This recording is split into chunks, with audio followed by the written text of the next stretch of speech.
اللہ تعالیٰ کی مخلوقات اس قدر زیادہ ہیں جن کا شمار بھی نہیں کیا جا سکتا، مگر تمام مخلوقات میں سے ایک بھی کوئی ایسا جاندار نہیں جسے اللہ تعالیٰ نے بغیر کسی حکمت یا مقصد کے پیدا فرمایا ہو۔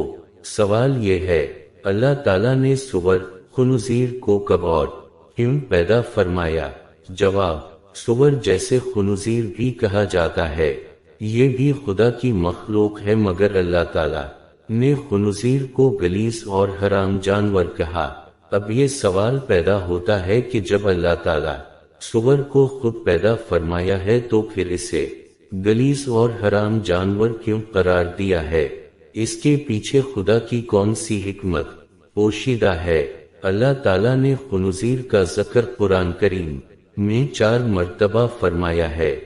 قرآن کریم میں اللہ تعالیٰ نے سور یعنی خنزیر کا نام لے کر اس کو حرام ارشاد فرمایا اور اس کا گوشت کھانے سے منع فرمایا ہے۔ کسی اور جانور کا نام لے کر اسے حرام نہیں کہا گیا۔ بہت سے ممالک میں غیر مسلم اس کا گوشت بڑے شوق سے کھاتے ہیں، لیکن یہ غلیظ جانور ہے اور اس کا گوشت کھانے کے بہت سے نقصانات سائنسی تحقیق سے بھی ثابت ہو چکے ہیں۔ سائنسی تحقیق کے مطابق سور کا گوشت کھانا انسانی صحت کے لیے انتہائی خطرناک ہے اور یہ جانور انتہائی ذلیل اور گندا ہے، کیونکہ سور اپنی مادہ کا دوسرے نر سے ملاپ کروا کر خوشی محسوس کرتا ہے، جو کہ باقی جانوروں میں نہیں دیکھا گیا۔ سور کی خوراک گندگی اور غلاظت ہے، اس کے سامنے صاف چیز بھی رکھ دی جائے تو یہ اسے نہیں کھاتا اور گندگی یا غلاظت نہ ملنے پر یہ اپنی غلاظت خود کھا لیتا ہے۔ دوستو، اب سوال یہ پیدا ہوتا ہے کہ اس قدر گندے جانور کو اللہ رب العزت نے کیوں پیدا فرمایا اور سور کی تخلیق کے پیچھے کیا وجہ تھی؟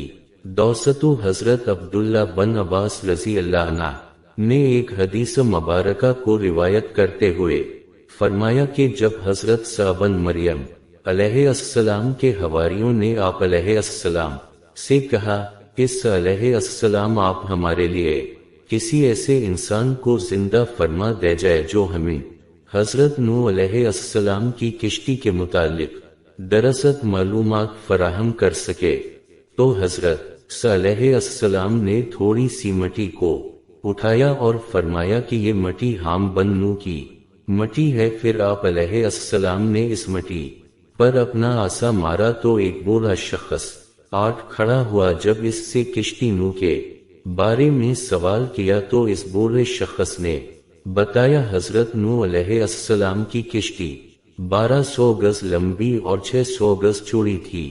اس میں 3 منزلیں تھی۔ پہلی منزل میں حضرت نوح علیہ السلام اور تمام جانور موجود تھے، دوسری منزل میں انسان تھے اور تیسری منزل میں پرندے تھے۔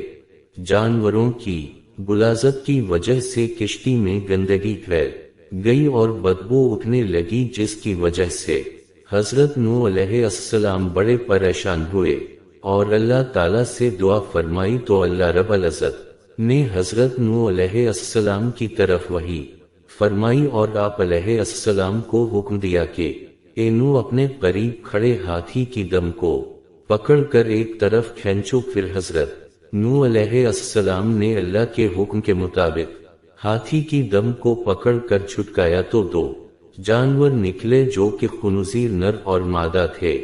یہ فورا جانوروں کی پھیلائی ہوئی غلاظت کی جانب لپکے اور کچھ ہی لمحوں میں ساری گندگی کو چٹ کر گئے۔ ان 2 خنزیروں کی جوڑی سے ہی ان کی باقی نسل آگے بڑھی۔ آپ سمجھ چکے ہوں گے کہ جس جانور کو اللہ تعالی نے گندگی صاف کرنے کے لیے پیدا فرمایا وہ گندا ہی ہوگا۔ سائنسی تحقیق تو آج ہو رہی ہے۔ اللہ رب نے 1400 سال پہلے سے ہمیں اس جانور کی حقیقت سے آگاہ فرما دیا تھا۔ بے شک ہر چیز کا مالک اور خالق اللہ ہے، وہ جیسا چاہتا ہے کرتا ہے۔ ہمیں ہر صورت اس کے احکامات پر سر تسلیم خم کرنا پڑے گا، اسی میں ہماری دنیا اور آخرت کی بھلائی ہے۔ اقوال زرعی، اردو ادب، اسلامی ویڈیوز اور اچھی سٹوریز دیکھنے کے لیے ہمارے اس چینل کو سبسکرائب کر لے تاکہ آپ مزید ہماری کوئی ویڈیو مس نہ کر سکو۔ شکریہ۔